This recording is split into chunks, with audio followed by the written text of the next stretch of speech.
Claire Milligan, welcome to the conversation today. Thank you for having me. It is a pleasure to be with you. You're joining us from Southern California. I'm south of Salt Lake City in Utah. And today we're going to be talking about the neurodiverse leader and how we can leverage unconventional traits for exceptional results. This is a fascinating topic to me. I've done a little bit of research and work in the space of neurodiversity in the workplace and some of the challenges for neurodiverse individuals.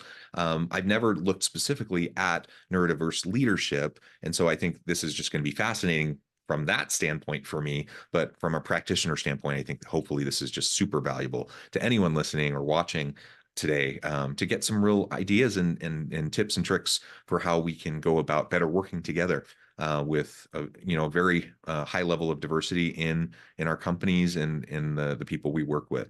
As we get started, I wanted to share Claire's bio with everybody. As someone with ADHD, Claire Milligan is not afraid to tell you she often bounces from one thing to the next, but the same ADHD that brings about the ping pong effect also enables her to break down complex concepts in easy to understand ways, hyper-focus until she identifies a solution to a particular challenging problem, and helps her see things from all angles so she's able to support her team in the way they need to be supported. Claire can explain today, Claire will be explaining why neurodiversity can be a career asset and share how others can leverage their own unique traits to level up their leadership. Now, Claire, is there anything else you would like to share by way of your background or personal context before we dive on in? Sure. Yeah. Currently, I am the co-founder and CEO of a business named Aimably, and what we do is help companies understand what they're spending on cloud services and how to control those.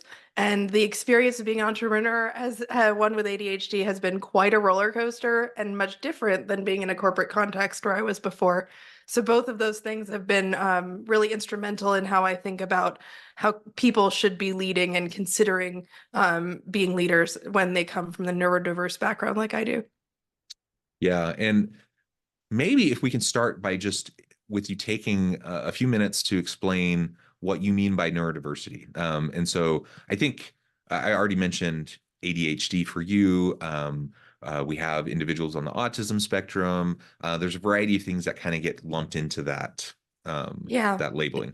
Essentially, it's if you process information in a way that's different from how our society is structured.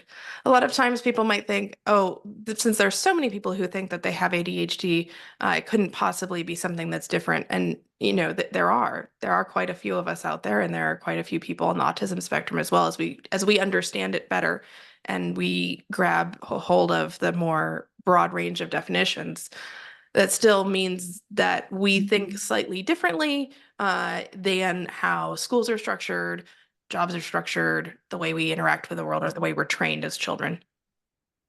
Yeah, absolutely. And like you said, there's a wide range of different elements that kind of fall under that umbrella, Mm-hmm. different traits and whatnot. And I think just within the autism spectrum. So I've been doing work around autism in the workplace now for, I don't know, 6, 7 years, something Amazing. in that range. And just during that time, um, we've expanded quite a bit, kind of our understanding around what kind of is included in the autism spectrum, and really our understanding of like how many people that impacts. And it's a large number. So to your point, sometimes people think, well, if it's just such a common thing, maybe it's not that uncommon. It's not that large of a number. It's still an uncommon thing. And like you said, when we process information in ways that are different than kind of the structures of society and how we're expected to function and to interact with each other, that creates barriers. It creates other challenges that, some people don't ever have to think about because you're a neurotypical individual. Neurodiverse individuals have an extra set of things that they have to kind of worry about and challenges they have to face. So being just aware of that and attuned to that, I think is really important. So that hopefully we can create inclusive workplace environments where anyone can come and be valued and contribute in meaningful ways. Of course, as an organization, we want that. We want people to contribute. We want people to be innovative. We want people to drive towards solutions. So it's a win-win if we can get out of our own way and kind of challenge perhaps our assumptions and our the notions that may not be so accurate. Absolutely. We used to call each other weird, and now we just realize that there's so much more we can add to the conversation from that different perspective. And the truth is, my goodness, aren't we all weird? Oh, Everyone's absolutely.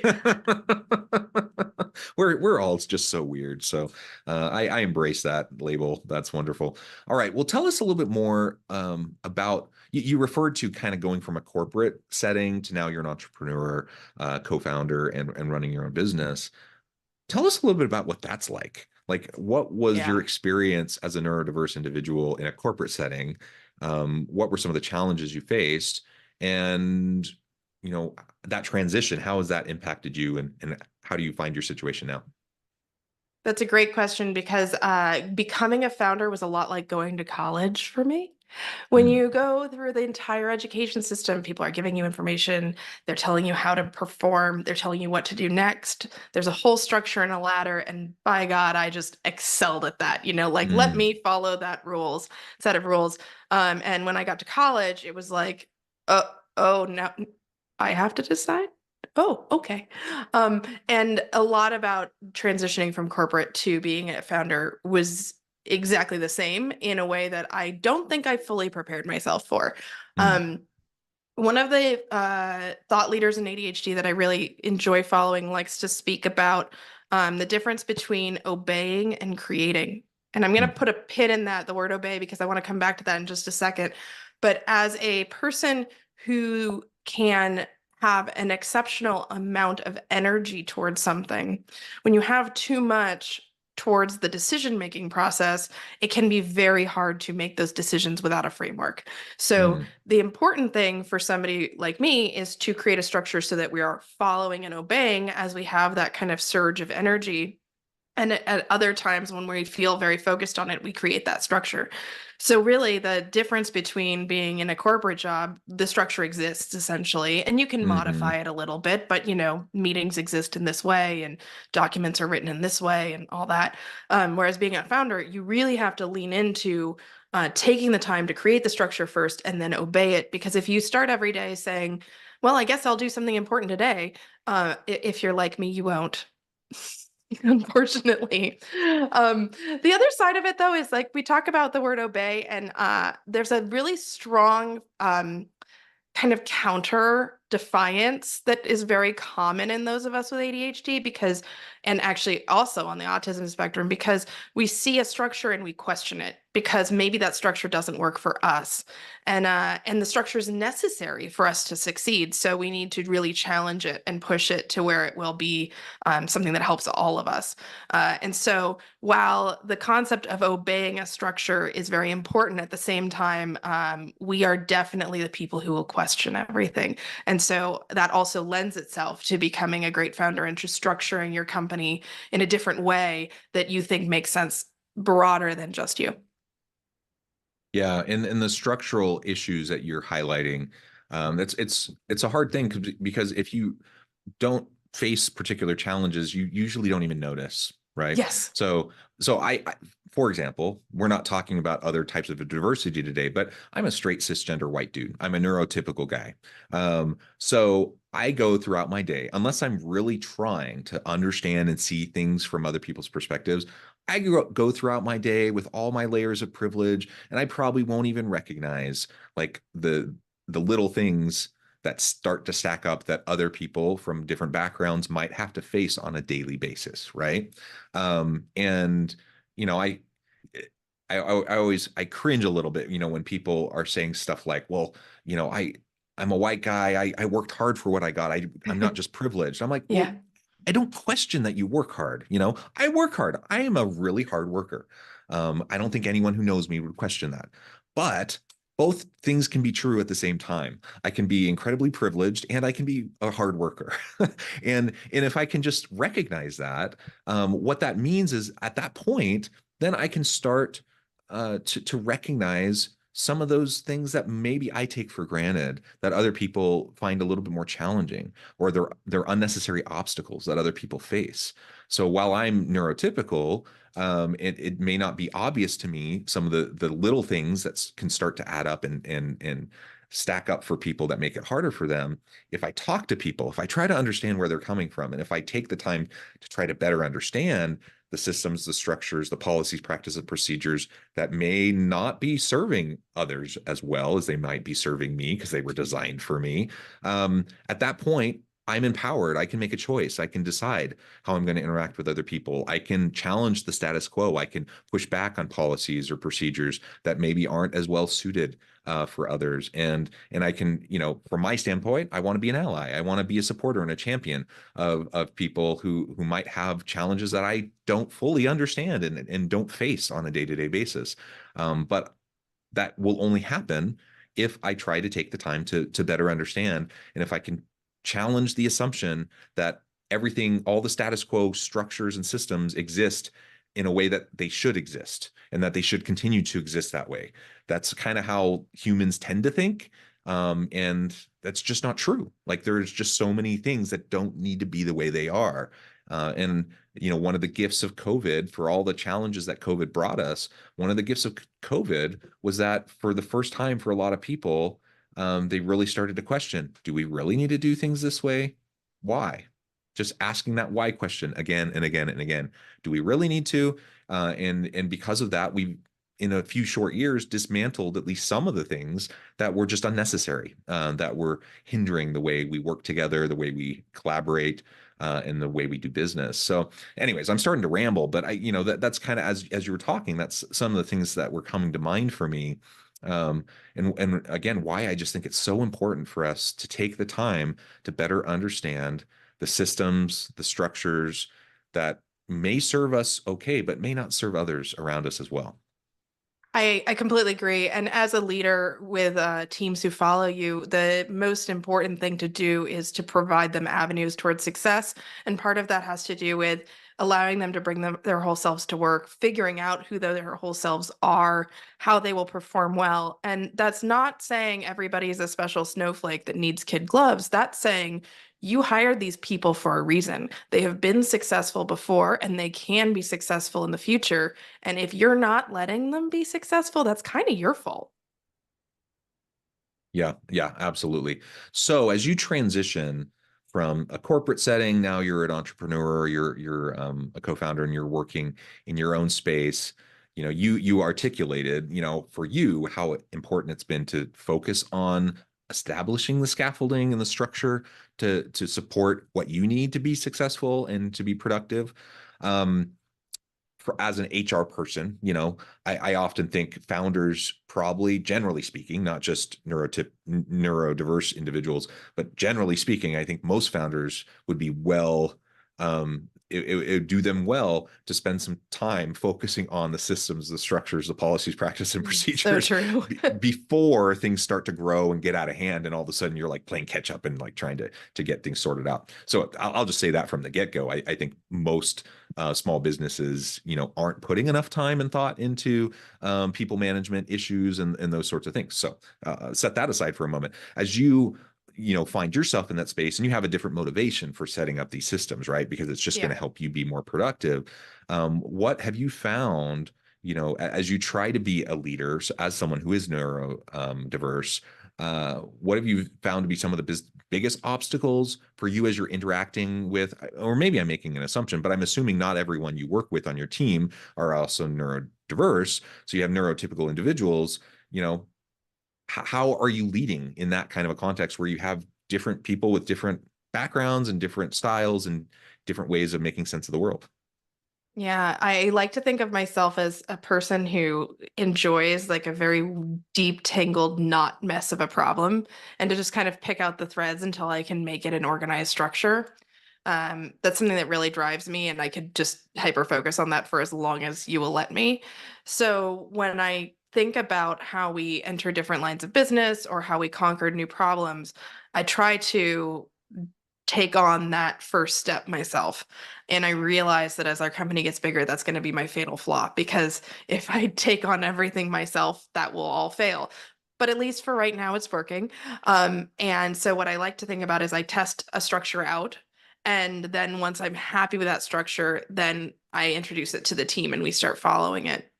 Um, and you're absolutely right. We have compliance documents, we have employee manuals, we have like project management software. We are so scaffolded, probably just for my own good. But it all works out really well for the team as we structure right now. And the best part about it is that I then get to hire people who are execution focused and they can just get going with the structure that we have and deliver to an incredible level, which is a different strength than mine and one that is very important as you're trying to get traction with a business. Yeah. So what are some of the challenges you faced as you're, trying to do all of this, right? You have all the normal challenges of being an entrepreneur and trying to grow and scale a business. That's not for the faint of heart. That's challenging for anybody. You find yourself as a neurodiverse individual working with other people that are neurotypical. You're trying to set up the systems, the procedures, etc. What have been some of the biggest challenges for you in working with those other individuals, to do this in a way that, so others don't just feel like, oh, I just have to do this because Claire needs it, or whatever. You know what I mean? Sure. I actually think my biggest challenge is myself. When I work on creating systems, I try to make them as lo-fi as possible. I try to make them as Hmm. easily usable for others because if it's annoying for others, it's also going to be annoying for me.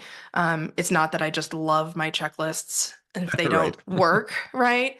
But my hardest challenge is myself because there are times when I know that in order to move forward with some aspect of the business, I need to create a structure. And I can be very reticent to do that until I've got a really clear frame of mind of what to do. And because that creating process is so much more challenging for me.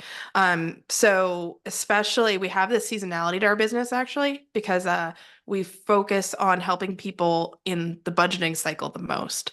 Uh-huh. And so over the summer, the budgeting cycle kind of goes quiet and everyone spends what they've got and they're on vacation and, nobody focuses as much. And so there's a lot less client inbound discussions and a lot more focus on making our business better. And as much as I need that work, it also doesn't really refresh my batteries. And so I can just really get myself caught. And thank goodness my co-founder and I have worked together for like 10 years. And so we kind of work really hard to pull each other out. But I think that in terms of challenges, it's really not hating myself and being okay with the Mhm. fact that I'm acting exactly in the way that I would expect myself to and to not Yeah. expect too much.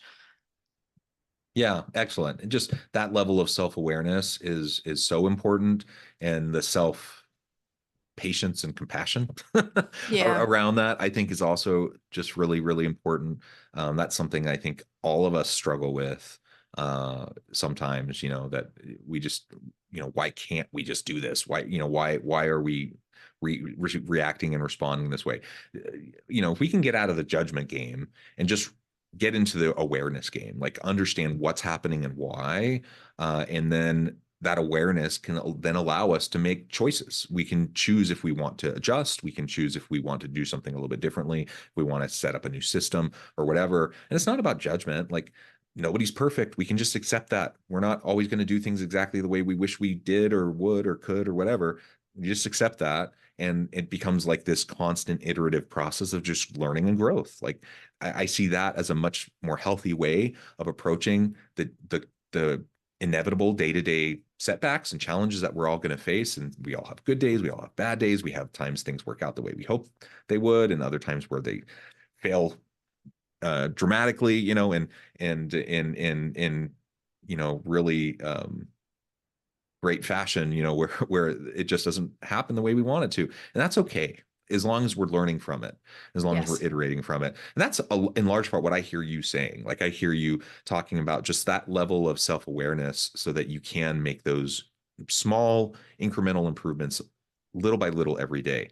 I often think, if everyone could just strive to be 5% better every day, not Yeah. in terms of judgment, right? But just like in terms of awareness and in terms of iteration. Like, if we can just be aware and try to just improve 5% every day, can you imagine what we could accomplish individually within our organizations, as societies? What could happen? The potential would be limitless, and so it doesn't need to be this huge thing. Oftentimes we get ourselves overwhelmed by thinking, oh, I need to do a complete systems overhaul. I need to do a complete I need to Yeah. wipe myself clean and start fresh or whatever. Like, no, you don't. You just need to try to just do a little bit better every day. And in the aggregate, that makes all the difference in the world. Absolutely. My little hack for that is actually whenever anything seems super insurmountable, I like to think about doing productive procrastination. So there will be something else that is valuable. It's not nearly as important as that huge thing in front of me, but by Mm, doing and committing to getting something done, that actually turns the wheels. And I can be thinking about something in the background so that I can then take on that larger task. And just purely by switching gears into a new task, and choosing one that's a little bit more rote, it really allows for almost a meditative process. yeah, oh, I love it. So if you find yourself stuck, if you find yourself struggling, sometimes yeah, I don't want to advocate for avoid all the hard things and only ever do the things you like to do. That's not what you're Sure. saying. But No, but absolutely, like sometimes falling back into your comfort zone of things that you can just do, you can do well, it can really get you out of that rut and get you back on the path. So I think absolutely. that's excellent. Or take a shower now that we can Yeah. work from home. Take a The shower, walk greatest the ideas in the dogs, right? shower. Yeah, do something to reset your brain. Yeah. I think that's tremendous. What longtime listeners of the podcast know. I have two dogs, and I walk them religiously. I love my family. I have six children. I've been married for 21 years. I'm not saying I'm like trying to escape them or anything, but man, I really look forward to that half hour where I get my two dogs out at the park every day because it's a mental reset. It's Yeah. just it's so refreshing. It's meditative, and the restorative process, the restorative aspects of pets and all of that, right? So it's just something that I'm dead set. I'm going to do this every day, almost no matter what, Yeah. and it pays a lot of dividends. We all have those things that we can do. So for some people, it might be walking your dogs. Some people might be taking a nice long shower or a bath, whatever it is for you. Lean into it, give yourself permission to do it, and ultimately, I think we'll all benefit. Well, Claire, I know the time. I need to let you go here in just a minute, but before we wrap things up for today, I wanted to give you a chance to share with the audience how they can connect with you, find out more about your work, your team, and then give us the final word on the topic for today. Sure. Thanks, John, for having me. I can be found on most social sites with the handle Claire Designs. My business is Aimably, AIMABLY. And I am the kind of person that you'll find out there writing some opinionated stuff. So I like being challenged. If you see something I write and it's got an opinion that you disagree with, I would love to hear from you, because I think that's what makes us all better. And that's really where I try to engage even beyond our business and with other people in other ways. So if I leave you with anything on ADHD in particular and neurodiversity and broad, is that we are all a work in progress. Just because you have a diagnosis doesn't mean you're limited. And in fact, it's really important to know that a lot of CEOs actually have ADHD. So Yep. if you've got this diagnosis, you might actually be destined for greatness. There's a lot of positive aspects to it and a lot of positive traits. You've identified some of them for us today. So absolutely don't fall victim to a label. Own your, be proud of who you are and own who you are and lean into those characteristics and aspects that will drive success. Thank you, Claire. It's been a pleasure. I encourage the audience to reach out, get connected, find out more about what Claire can do for you. And as always, I hope everyone can stay healthy and safe, that you can find meaning and purpose at work each and every day. And I hope you all have a great week.